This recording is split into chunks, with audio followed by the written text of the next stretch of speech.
Oh, sorry.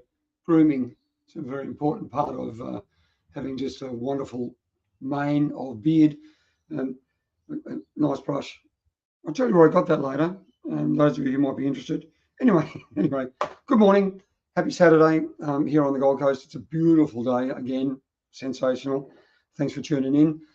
Again, I'd like to say at this point, if you are going to be offended, then move on because there's a good chance I might offend some people today because, you know, that's what it is. Today we're talking about, I'm going to talk about, not we, because it's always about the royal we, that be me, talking about the voice again. It's a little bit like, oh, that's an interesting thought. Did you realize, did you know why this is called a forehead? I think I might have said this before, but it's really funny. I think it is, so I'm going to tell you again. Four fingers of my head, and I put them on my just above my eyebrow, and it reaches my hairline. So that's like four fingers, forehead. Makes sense, yeah? The more I think about the voice, the more this is happening to me, the more I hit my head with my hand, my forehead's going to become a five head pretty quickly. So I'm just going to whack that hair back, right back to the back of my head. It's absolutely ludicrous. So, anywho, I'm going to work with that first. The other part I was going to talk about was respect, but I'll leave that because I want to get onto this voice thing. Or maybe I should do respect first. Let's see. What do we reckon? Daffodil, good morning, and White Eyes, good morning. Do you think we should do respect first or the voice? Just let me know in the comment and I'll go with what you say. I'll wait a minute. I'll groom while you respond. I'm waiting. Oh, this is a bone brush, by the way. Yeah, nothing better than a good face palm. However, it does push your hairline back. My brother doesn't have a forehead. He's got a 15 head. Like, well, maybe an 8 head. Yeah, he's about here. He's got an 8 head. He obviously bangs his head. So what are we doing, guys? We're going to do respect. Oh, Daffodil, that's an interesting comment. You're done. Daffodil, thank you. We're starting with respect. I had this discussion during the week on a chat thing with a friend who sent me a video from Andrew Tate. Now, most of us who have been on the internet know Andrew Tate and know of Andrew Tate and the things that he says and does, and whether you agree with him or not, you know, is a in-your-face sort of charismatic guy. The word that was brought up in that conversation was respect, and as Daffodil said in his comment, respect is earned and not given, or something like that. No, I actually question that. I think respect is automatically given, like without question. You meet someone for the first time, you give them respect, because if there's no respect, there's no conversation. It's resentment. It's horrible. It's in your energy. Everything's given. So on an instant face value, when you meet someone, you go, "Hello, my name is David, and you are nice. It's nice to meet you, John." There's an interaction of respect, like straight away. Now, what they do with it from there will determine how far you go in the respect level. Now, they could turn around and call you a stupid asshat, and the moment they say that, you've lost all respect, like instantly. Like we know, and this will lead into something I'm going to say a bit later, and some of you people who probably know the details better than I do, the first 10 seconds, the first impression of visually seeing someone, you paint a picture of that person in your mind. Then you spend a little bit of time, maybe 10, 20, 30 seconds after that, finding everything about the vision of that person that cements in your mind your first impression. Now, the same is done with the first communication in my mind. Now, I'm not a psychologist. I'm an experienced person in life and training and people and those sorts of things. So when I meet someone, initially I visually look at them and I paint a picture there. Fair or unfair, it's irrelevant. It's human nature. We all do it. And those who say they don't are just liars. Then we paint the next ones about the verbal communication. Now, an example on that was there's this drop dead gorgeous gym instructor when I was working out and doing my fitness part of my life. And she was like, you'd call her, is it Aphrodite, the goddess, the Greek goddess of love. She was just epitome of gorgeous, long legs, beautiful shape, just everything about her was great.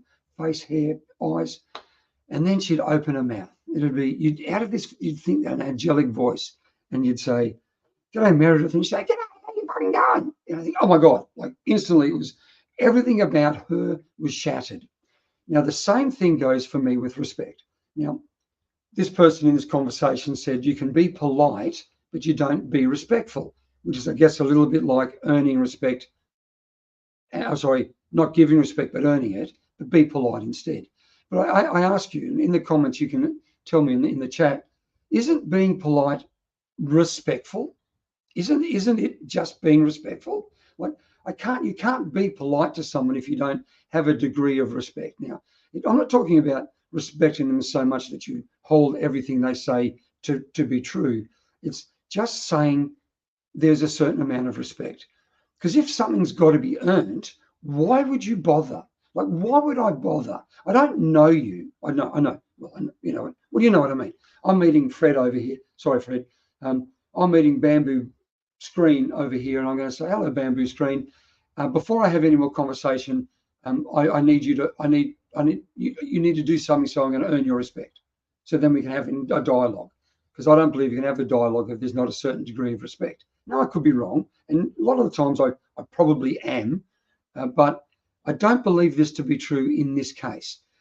I believe that over the period of the last 100, 200 years, we've killed the levels of understanding of how to interact with people. So already in this conversation, I've said, you don't get respect straight away. You've got to earn it. And Daffodil said that in the beginning, and so did this friend of mine. I actually don't know that that is true. I think if you give respect straight away, you've automatically created a willingness to be open to earn, for them to prove themselves, to give you more, to make you trust them more, or give them whatever it needs to be. If you go into every communication with no respect at all, which is what they're suggesting by respect isn't given, it's earned, then you're not going to start a conversation with anyone on an equal level playing field. You're going in there with, "I'm fucking better than you, and you better earn my respect, otherwise I'm not going to have a communication with you." And yes, you can argue that you can be polite and not have respect, and you can sit there and mumble groan, but anyone who's studied any degree of body language understands that there's got to be about 50, maybe more % of communication is done through body language. And you can have a conversation with someone and say no words. Like, really, you know that. Those of you who've got a love partner, an intimate relationship, you can know that the physical movements and gestures can communicate a lot more than saying, "I love you, dear," as, you know, "I love my cup of coffee. Like this, I got this made. I like my coffee. Goes with my new shirt." You know, so it's all about the same thing. I think if we had an understanding, like a level playing field. So let's have another example about what is respect and what isn't respect, and what becomes real and what doesn't become real. In the old days, those of you who are, well, anyone should know this. It's right. You've always heard it. You respect your elders, and understand that's the way it is. And the example that was used in this communication was, in the military, you respect the rank, not the person, because sometimes people are arseheads. And look, we know that to be true. And the same could be said for respecting someone by their age and the elders in the community. And we have elders in the community for a reason. They're there, and maybe not so much today, but in the olden days, the elders were there because they survived, right? They actually made it past puberty. They made it past the wars they were fighting. They made it past famine and disease, and they got a really old age. And you go, "Man, I respect you for just being an elder in our community." And their voice had a louder ring to it than the 10-year-old child who'd actually done nothing. And I think that is lost. I don't think we do that anymore.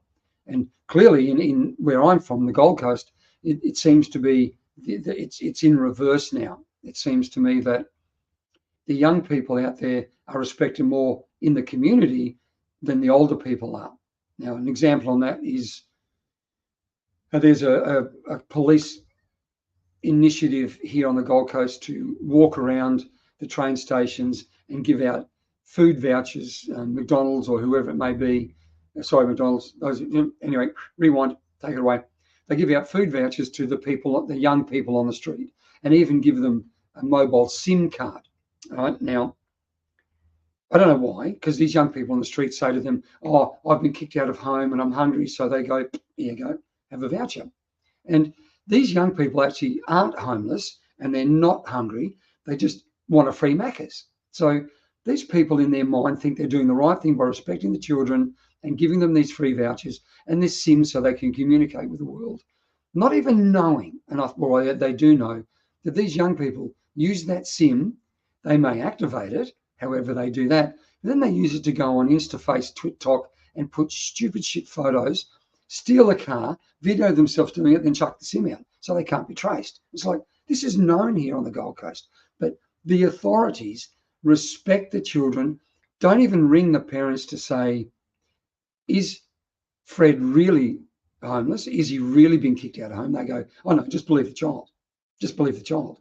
And then that comes back to, then when the parent comes and says this, they go, well, I don't know if I believe you, because why would a child lie? And this is what these people told me when I went to talk with them. And I go, well, really? Do you honestly think children don't lie?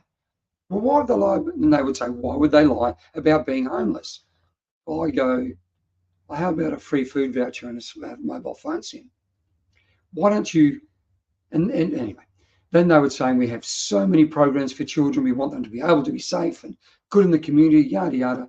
And I just said, well, fine. What about a program for adults? What about a program for parents to help them deal with this dynamic? How about you stop taking away disciplining a child at home? You send them home. Actually, instead of giving a voucher and a SIM, how about you hop them in the car and you drive them back home, and then you'll know for sure what the dynamic is.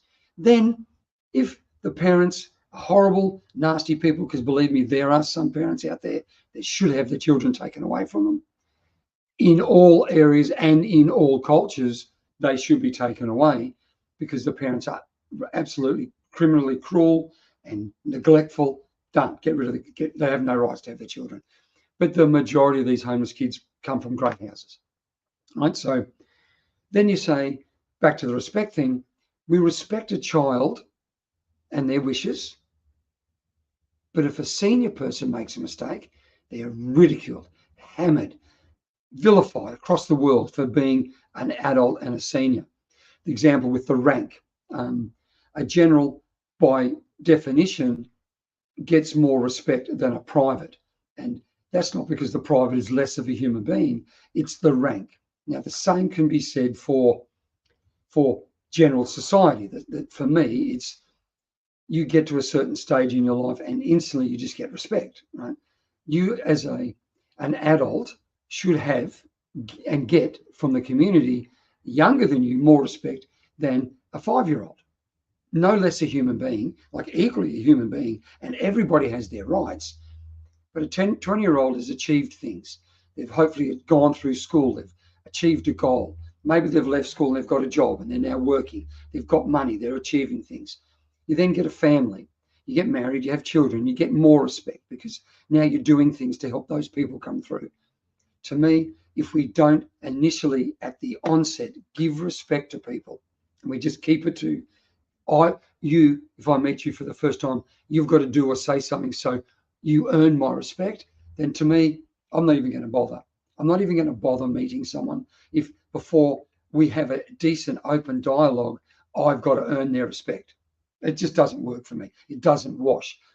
My generation, and I hope it stays in my generation, and we can filter it down to the younger generations. I have an uncle, unfortunately, regrettably, he passed away some years ago at 95. Awesome. Uncle Ernie. He was always Uncle Ernie. As he got older, as I got older as a child into an adulthood, he said, Uncle Ernie, still Uncle Ernie. When I came over to the Gold Coast again from WA, I was 50. And he said, son, you're 50, you can call me Ernie. No, he said, you can call me Ern. Laughing, he said, because I'll be in one soon. And I go, no worries, Uncle Ernie. And every time I saw him after that, I'd say, g'day, Uncle Ernie. And he'd say, no, call me Ern. I go, never happened, mate. Never happened. And I respected him. He was my elder. He was my senior.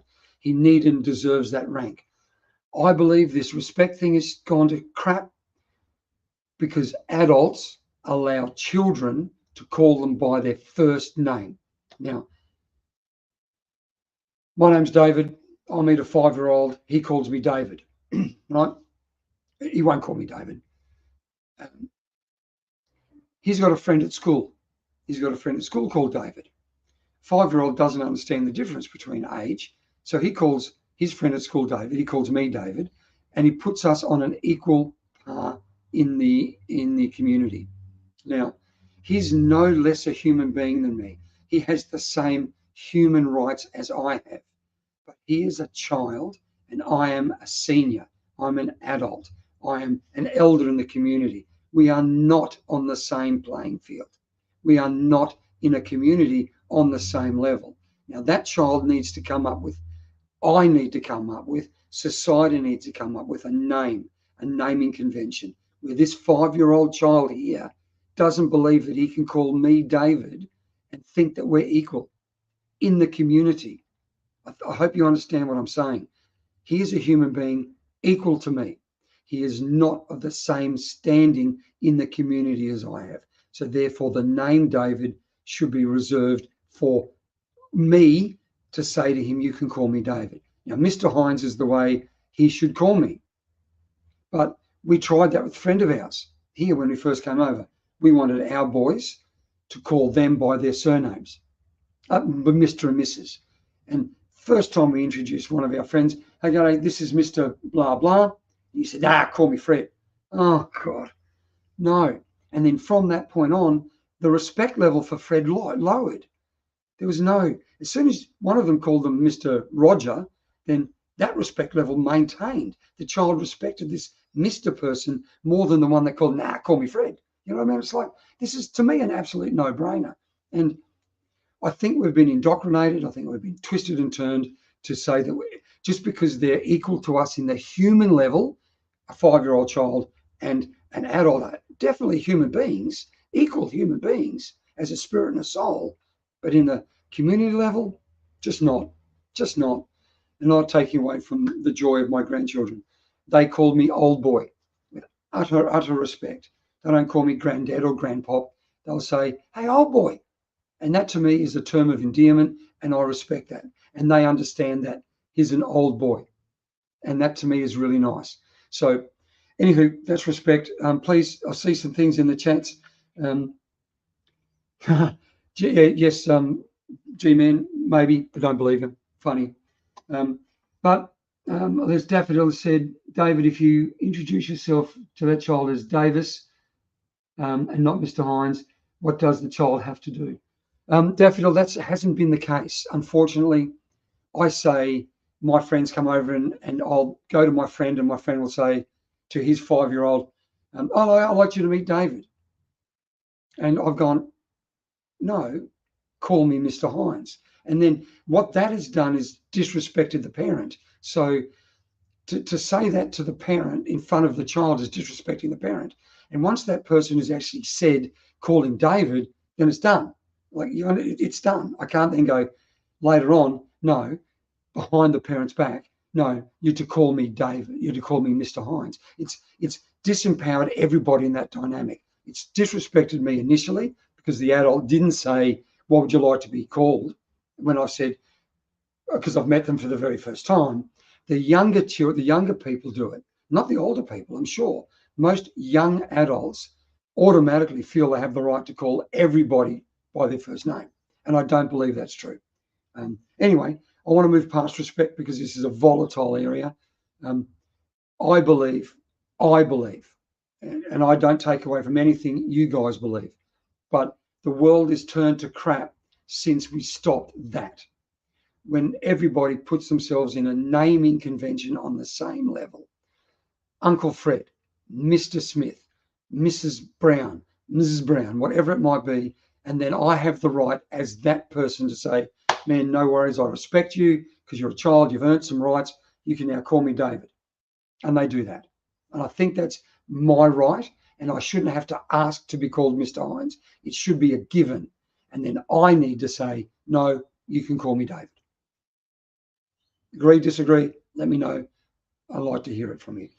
Anyway, the next one's probably going to be even worse than this. and this is the volatile side of this discussion today.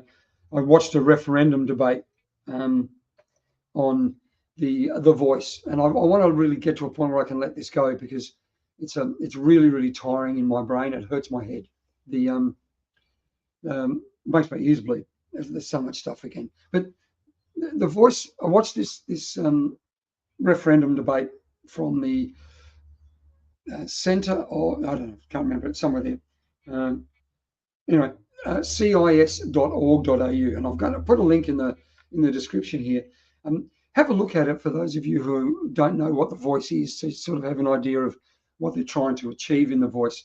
And so this is going back to the original discussion. I want to point to the original discussion about first impressions, right? So let me just show you this picture quick, and I want you to have a look at the first impressions here. So these are the people debating the voice. Clearly, we've got people on one side, and clearly we've got people on the other side. In the middle, there's a moderator. Yeah, you can all see that. Have another look at the picture and have a close look at the faces, if you could, for me, and then we're going to discuss those.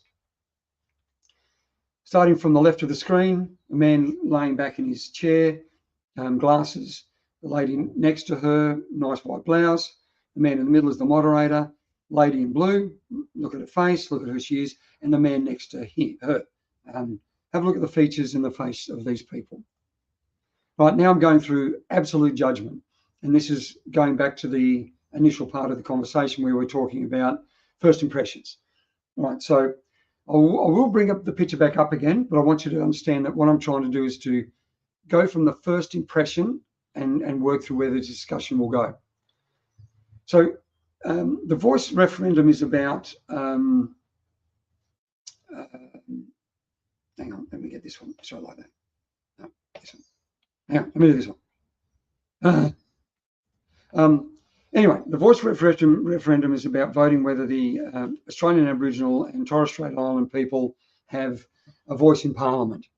Now, when you're looking at this, you're looking at the potential of an argument or a discussion about whether it's valid or not valid, whether the yes and no's are true or real, or how it operates.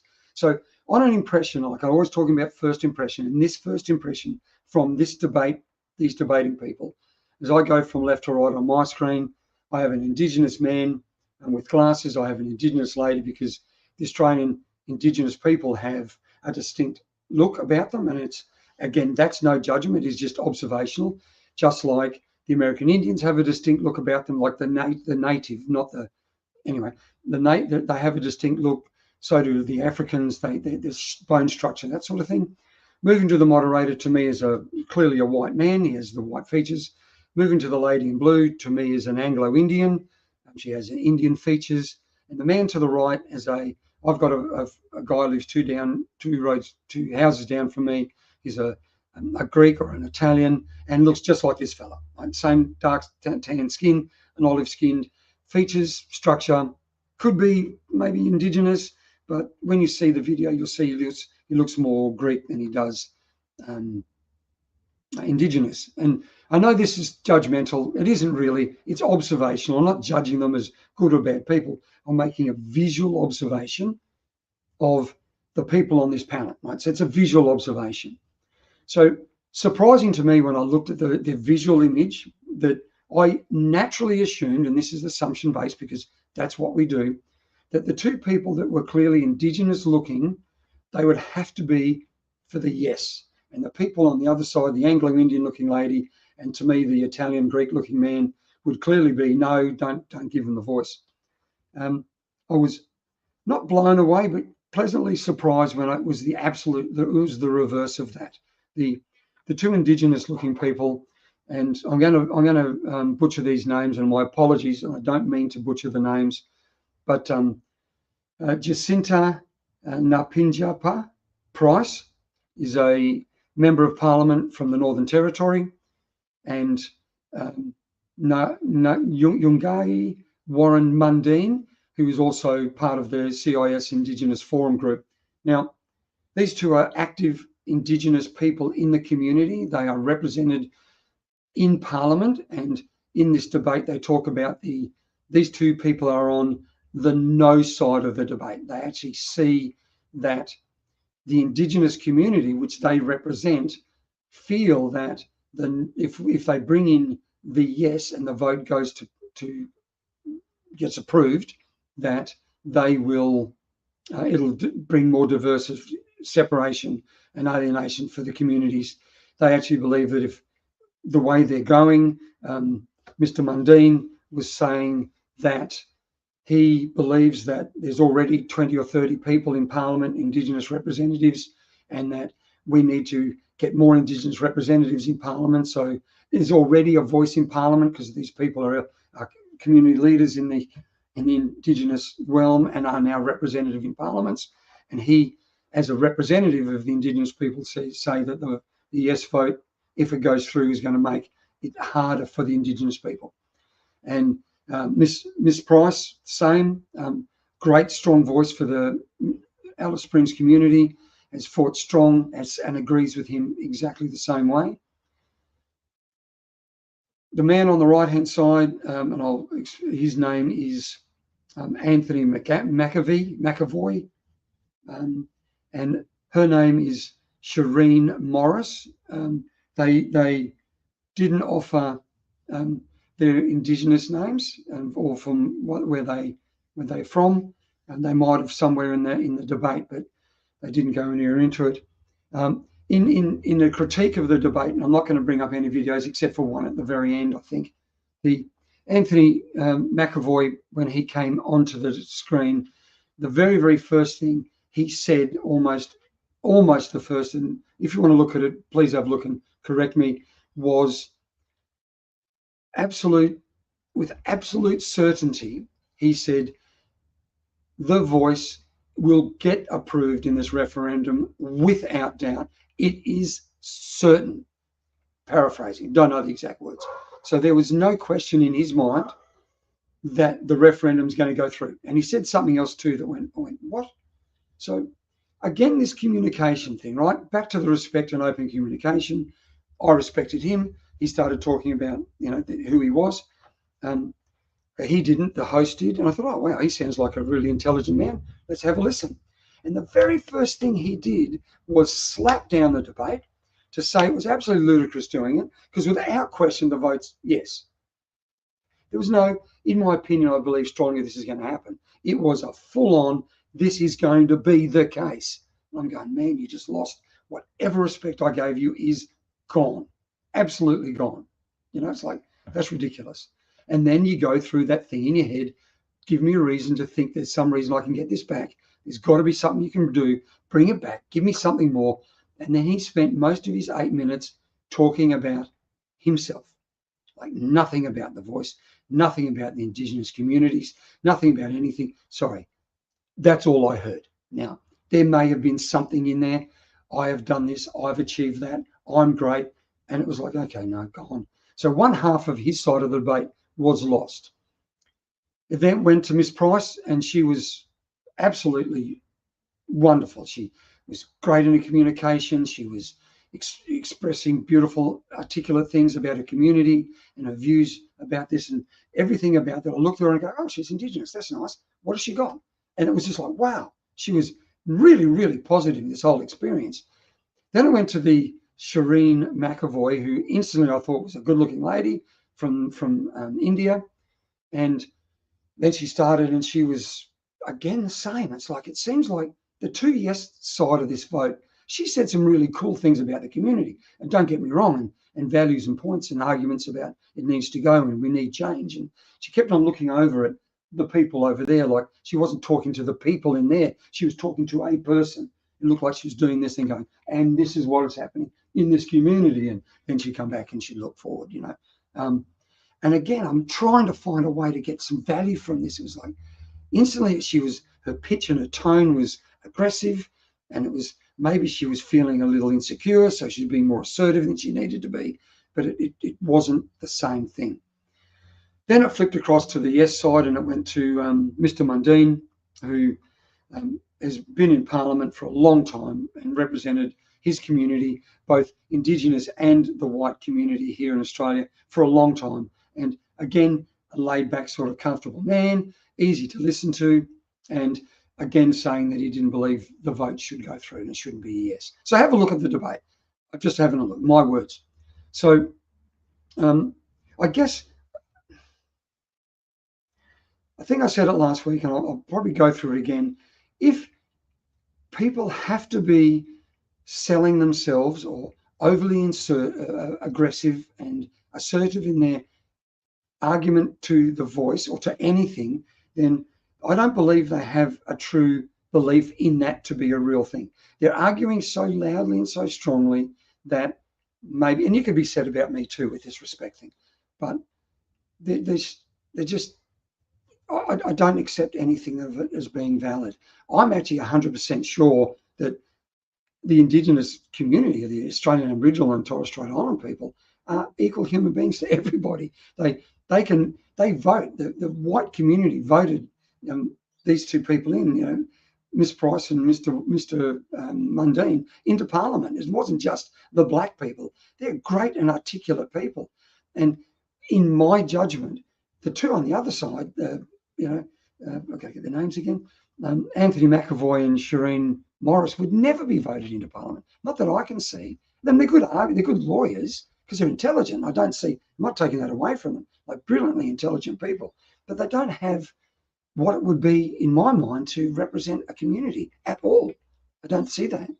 And there's already a divisive level in the communities in Australia, and a lot of people will argue that.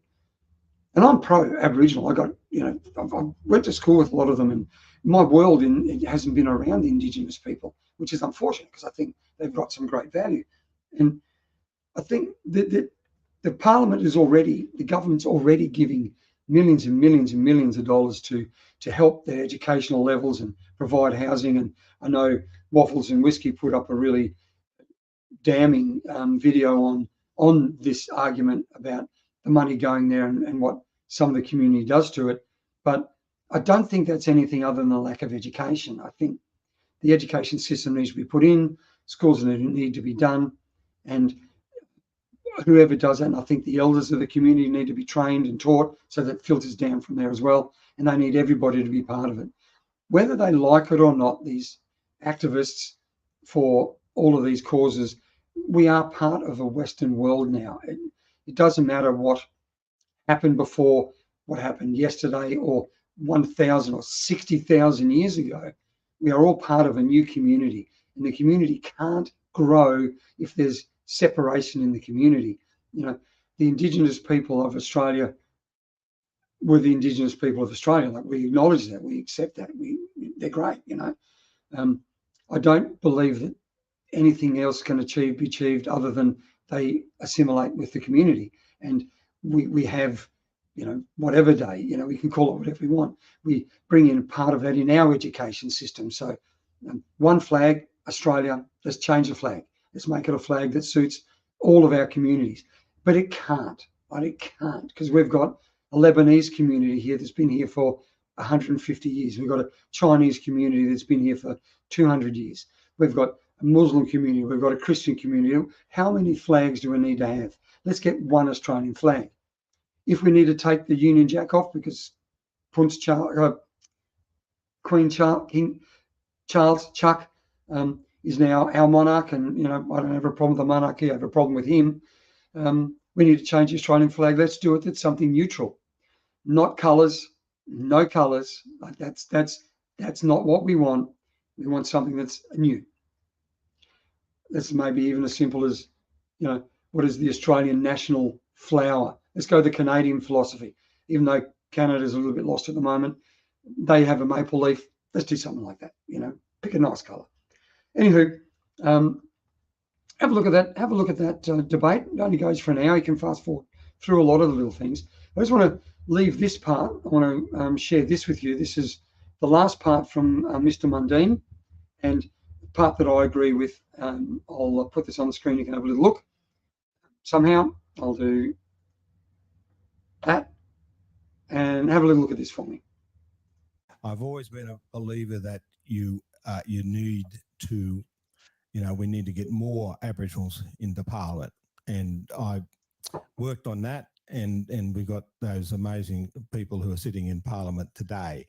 And I predict that over the next 2 elections, those figures will go up to about 20 people who will be elected that parliament, and we'll have ministers, and we'll have a whole wide range of people that are doing it. I beg to be corrected here, but I think it's about 34 Aboriginals who sit in Parliament around Australia in all different jurisdictions. This is the way forward. Economic development, education, and dealing with people on the ground will make the differences, and that will empower Aboriginal people to make a change. To me, I haven't been convinced in regard to the voice being anything that is going over a layer over traditional owners and First Nations, and that is going to have a huge bureaucracy, because if they're going to be looking at all legislation and policies, they're going to need experts in every different area. They're going to need support services. We're just going to build this massive thing where money should be spent out there on the ground. And that absolute gold. Otherwise, that puts it into a nutshell. That little bit of that, he is 100% correct. And if you want to do anything with this, the only thing I can suggest that is done is that we need to have, like, the broader community, not just us, as in me, or you, but everybody, all the communities I mentioned before, the Lebanese, the Greeks, the Italians, the Vietnamese, the Chinese, the Muslims, the Christians, all that voice is to say, we're all equal in this community, and the Indigenous people are in that community. We're all the same. One voice, one vote across the board. Let's say no to both of the questions on the referendum. We don't want it, even though it may be a manipulation. It is. It's just the way it is. Anyway, done. I've had a rant. It went. Thanks for listening, being part of it. I'll have a look at some of the comments so that we can have a little go. I know we're probably going to go on and on and on, but yes. I see what Brood said. It's sad when the Indigenous on a panel are better educated than the virtual signal never worked a day in the private sector. Political idiots meanly toting what is best. Look, I agree with that. We know that shit floats, don't we? Like, those of us who have ever been in a government system knows that shit floats to the top. Like, we know that literally in a septic tank or in a swimming pool. Oh, Chiquito goes into my head. But we know that shit floats to the top. In a political regime, we know that to be real. You can just look at the world at the moment. The people who are at the top of the level have only ever been in that field for their whole life. I did 10 years in the public service, and I realised that we wanted someone out of our job. We couldn't sack them because it was almost impossible. They'd apply for a job and we'd give them the most glowing review. So they go, yeah, we've got a great person coming in. And those people are still so naive, they didn't realise that we're just getting rid of him because he's useless. And I believe that's how these people get to the top of politics, unless they have been in the private enterprise or they are part of a greater community who have a greater voice to be part of that and come in through that line. If they come in as career politicians, don't listen to a word they're saying. So I agree. I can go on for more of these comments. They're in there. Have a read, everybody, and share them and communicate with each other. Like the video. Put a comment in after it goes live. If you're not watching this live, I'll respond to almost every comment that goes in because I've had like three. I'm going to be doing a little exercise regime in a live in the mornings in a week or so, because I started this challenge the other day and it was like, it wasn't a challenge. The challenge was to sit on the chair and not fall asleep. Anywho, I want to get more going, so I want to see if you guys want to be part of it. If not, get up at 6 o'clock Australian Eastern Standard Time. Check out the links in the lives. I will do a live exercise program with my wife. She's going to be on with me. Anywho, go enjoy your Saturday, Sunday, Friday night, wherever it is, wherever you are. Be mindful of your health. Take care. Enjoy your journey. Have an awesome day. See you later. Bye.